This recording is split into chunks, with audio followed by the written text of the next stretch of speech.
another Vivi Nutrition Live. Make sure you comment Team Live if you're watching this right now, and comment Team Replay if you are replying this. So I am going to be talking about sleep today, but not only sleep, its impact in weight loss and what some of the craziest things that you cannot even imagine that it can do. But I'm going to try to keep this short because obviously there's a lot of information. I've been reading a book. It's called Why We Sleep by Matthew Walker. This is a PhD, extremely smart guy. A big part of his life actually doing research on sleep. He talks on here about everything from how it affects cognitive health, to obesity, to weight loss, to performance, to everything. Today I'm going to be specifically talking about how your lack of sleep is maybe the reason it's affecting your weight loss process, and I'm going to explain why that is.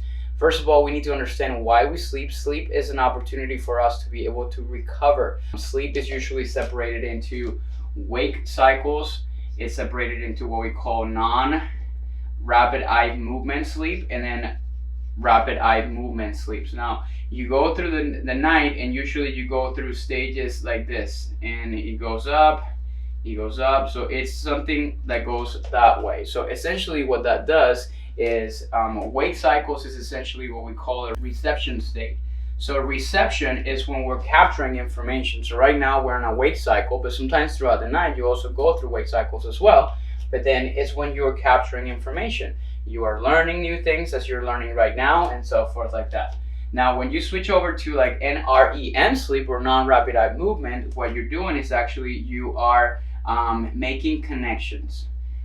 Okay, so essentially you're kind of like connecting the dots of all the information, and you're trying to kind of integrate it in some way, which leads to this part, which is essentially integration and organization. So think about REM sleep, which is like your deep states of sleep, as like kind of like your filing system. It's trying to put all the connecting dots that you kind of had on these stages and trying to organize it into rational thoughts and rational information that is deposited in your brain.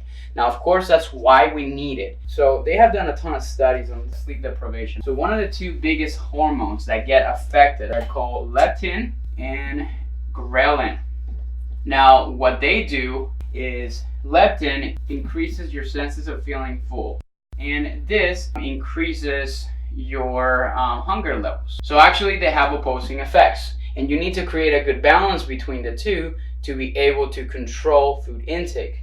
Now what happens in sleep deprivation is actually this have opposing effects. So essentially they start to act against you. So these levels actually start to decrease. So obviously you start feeling less full, and this levels starts to increase, so your hunger goes up. So this is kind of like a way of your body to tell you, hey, listen, you have not gotten enough sleep. I'm going to punish you for this, and this is how we're going to do it. And this is not just some crazy woo-woo stuff. Like they did some really interesting studies. And what they did, they basically brought in a bunch of people and into like this hotel setting, super nice, and they interned them for like 5 days.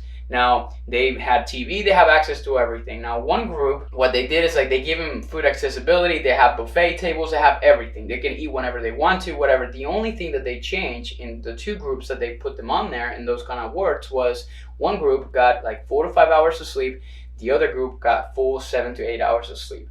And guess what happened? When they actually studied their amount of calories that they were consuming daily, here's what happens.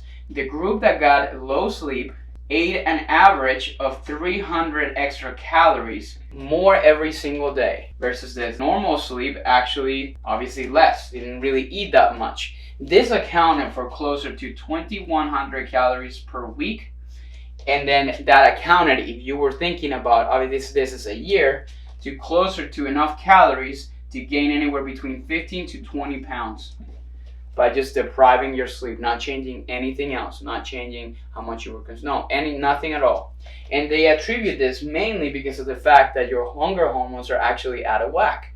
This is just by sleeping anywhere between 4 to 5 hours. So you not only you're tending to overeat at this moment, but I'm going to tell you a couple more things that actually happen as a result of this. Now, the other thing that happens is like there is something, and if you haven't listened to my podcast with Erin Kenny, she's a dietitian that specializes in cannabis. There is something in your body known as your endocannabinoid system. And yes, it sounds like what it sounds like. It's obviously the same family as, cannabis, which is obviously the component in marijuana. You do have your own endocannabinoid system in your body. You don't really hear this about this too much.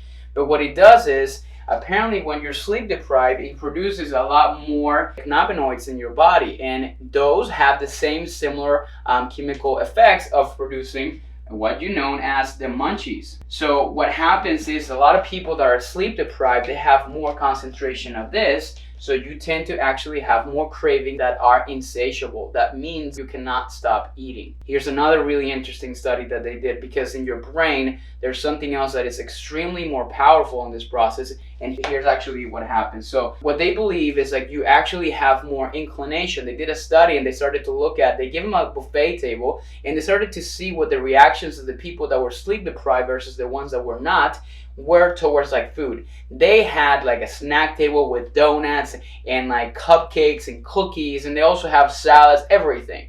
And they realized that the sleep deprived group was the one that was inclined to go more for like that snack table that had all the goodies.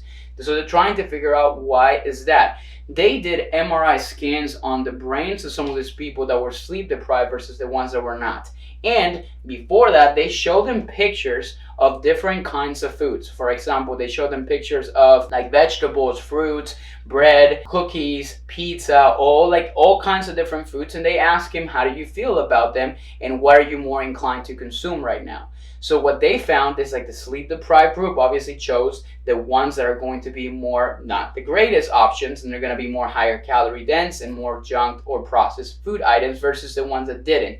But what's more interesting about this is that the group that were sleep deprived, they started to look at their brain scans, and guess what they found? That part of their brain that controls rational thinking was actually turned off.